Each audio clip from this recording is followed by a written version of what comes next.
penyampaiannya dia sering pakai topi dia, pakai jaket, dia punya topi, badannya agak gempal. Jadi kita lihat aja nanti kalau apabila teman kita akan kita ngangkat topi berarti benar itu targetnya. Polisi mengepung ruko yang digunakan untuk tempat transaksi pemesanan berbagai jenis dokumen negara di kawasan Jalan Sunter Agung, Jakarta Utara.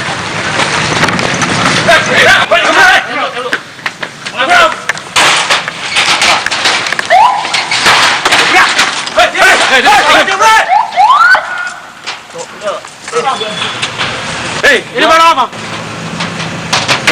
Betul. Udah dapat. Dari mana kau dapat? Udah, bawa mobil.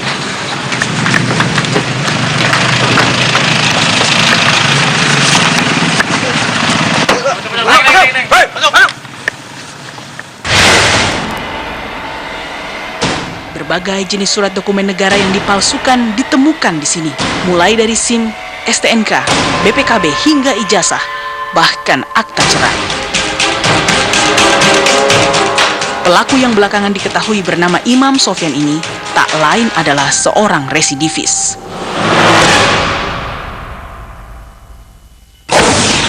Pria berusia 25 tahun ini ternyata pernah mengalami dinginnya dinding penjara pada tahun 2013 karena kasus yang sama.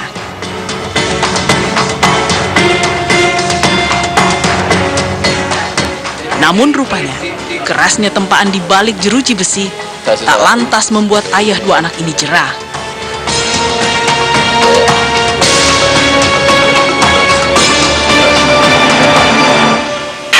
Edit gambar, saya main warna, saya print gitu loh, dengan pakai kertas yang khusus gitu loh. Pertama saya kerja sama kawan saya, tapi selesai itu saya kerja otodidak aja gitu. Waktu itu saya cuman kerja dia, cuman hanya temenin dia. Jadi awalnya kan dia buka kios, ngepel nyapu kiosnya dia aja gitu. Kalau pagi saya buka, saya nyapu, saya ngepel, terus saya juga sedikit banyaknya saya minta ajarin cara-caranya untuk di komputer gimana caranya. Sedikit banyaknya saya belajar sama dia gitu. Pria yang hanya sekolah sampai kelas 1 SMP ini mengaku bahan baku pembuatan SIM serta KTP palsu ia peroleh dari para pencopet. Nah, sama aja. Inilah yang menjadikan KTP serta SIM buatan Imam nampak seperti asli. Kalau untuk kerjasama ya saya emang suka ini, mereka juga pun saya nggak tahu barang dari mana itu KTP atau SIM-nya itu dari mana, saya terima aja, saya beli gitu loh, belangko yang belangko lah gitu. Kalau untuk privasinya dia kerja copet saya kurang tahu gitu Mbak, tapi yang jelas dia sering ngasih ada KTP ada KTP 5 biji kan, dia itu dari mana KTP ini, nemu alasannya seperti itu nemu. Tapi kalau per hari dia kerja ya emang dia penganggur gitu. Berapa satu KTP? 50.000 doang saya beli, satu biji itu 50.000. Keuntungan yang diraup Imam berkat kepiawaiannya dalam memalsukan sejumlah dokumen negara mencapai 30 hingga 50 juta rupiah dalam sebulan. Besarnya omset ini karena Imam mendapatkan order pembuatan berbagai jenis dokumen negara telah menjangkau hingga Kalimantan dan Sumatera. Sebagai contoh, satu BPKB mobil untuk pesanan keluar Jabodetabek dihargai sebesar 5 juta rupiah. Sementara untuk satu STNK mobil palsu dikenakan sebesar 2 juta rupiah. Harga ini jelas berkali-kali lipat lebih mahal dari biaya yang diterapkan secara resmi.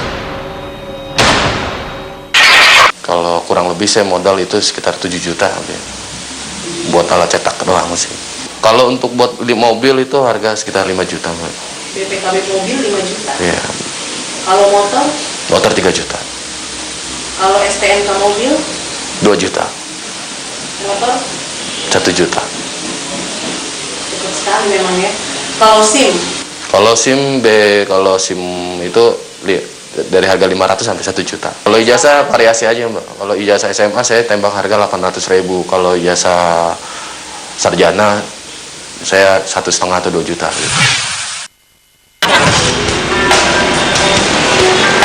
Laris manisnya usaha Imam Sofyan ini Tentunya karena berbanding lurus dengan tingginya permintaan oleh orang-orang yang mencari jalan pintas untuk memiliki kendaraan pribadi. Tak peduli apakah kendaraan itu hasil curian atau yang masih bermasalah dalam kepengurusan surat-suratnya. Berdasarkan data kepolisian, pemalsuan surat kendaraan bermotor kebanyakan menimpa kendaraan hasil kejahatan.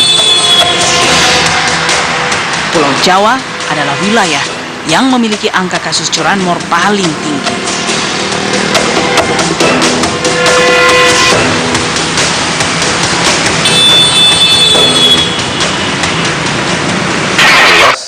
Paling tinggi kasus curanmor daerah Pulau Jawa ya. Karena memang di Jawa ini manusianya paling banyak. Kemudian tingkat ekonominya sudah baik, banyakan bagus.